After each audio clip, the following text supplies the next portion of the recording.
The divide that separates the ruling class from the people who actually keep society functioning keeps getting wider and wider and wider. Nothing illustrates this fact quite like the debate over the NSA's mass surveillance and Edward Snowden's role in exposing it. I use the term debate very lightly here. In reality, the questions that are being asked by the corporate media and their panels of hand-picked commentators are contrived. Did Edward Snowden go through the proper channels to voice his concerns? Has Edward Snowden endangered our troops? Is Edward Snowden a traitor? Contrived questions designed to be channeled to contrived answers. Edward Snowden is a coward, he is a traitor, and he has betrayed his country, and if he wants to come home tomorrow to face the music, he can do so. Really, John? You're really going to go there?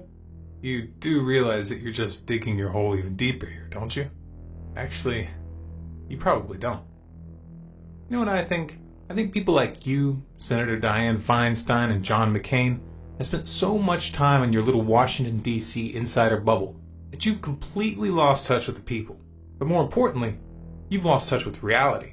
You guys have been drinking your own Kool-Aid so long that you haven't realized that the rest of the world is sobering up and is watching in shock as you dance naked on a coffee table with a lampshade on your head. This tendency for insular human groups to delude themselves is quite common. In fact, social psychologists have a term for it: groupthink. Listen, I don't know what you guys are smoking in Washington, but for us, the people, the Edward Snowden leaks and NSA spying isn't a controversy. It's very cut and dry. We don't want you spying on us. Period.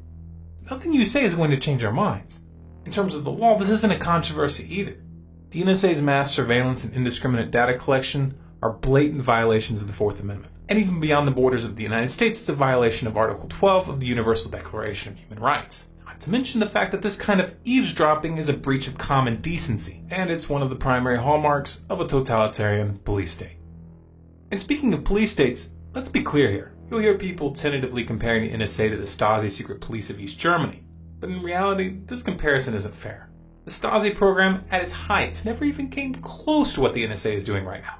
The NSA is slurping up every bit of personal information they can get their hands on, both inside and outside of the United States. On everybody. Not just criminals, not just terrorists, everybody. We're talking emails, chats, phone conversations, video and audio Skype calls, and of course your social media interactions. They've spread malware to hijack countless computers, turning on webcams and microphones remotely, logging keystrokes and browsing history. They even knew about the Heartbleed bug for 2 years, but refrained from warning security professionals because they were using it to steal people's passwords. And this is just the stuff we know about. And no, they're not doing this to catch terrorists. If someone tries to use that excuse on you, have them explain why the NSA tapped the cell phone of Germany's president, Angela Merkel. And then you might want to have them explain why the US government is funding and arming Al-Qaeda-affiliated groups in Syria. This isn't about national security. It's about power. The problem with power is that when a person or a group holds it too long, they start believing that they deserve it. They start believing that they exist on a higher plane than us commoners. That's that Kool-Aid I was talking about. If you or I engaged in the kind of snooping and hacking that the NSA has been up to, we would end up behind bars for decades. But those who control the US government have somehow convinced themselves that they not only have the right to do these things, but that anyone who dares warn the public about what they've been up to should be punished. This is like a bank robber trying to sue the person who dialed 911. You want to talk about treason?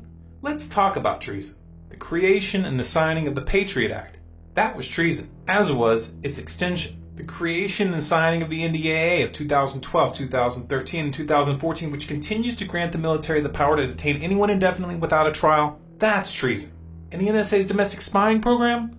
That's treason too. These are betrayals, not just of your country, but of the very principles your country was founded on. And let's not kid ourselves here. The NSA didn't go rogue and overstep its mandate. It's doing what it's doing because those in power ordered them to. That's why we're seeing these corrupt oligarchs like Kerry, Feinstein, and McCain desperately attempting to paint Snowden as the bad guy. They know that as long as they can keep people arguing over his fate, the real criminals will walk free. Don't let these guys get away with it. If you want more content like this, subscribe to Storm Clouds Gathering on YouTube and go to our website scgnews.com and sign up for email updates. You can also find Storm Clouds Gathering and SCG News on Facebook, Twitter, and Google+.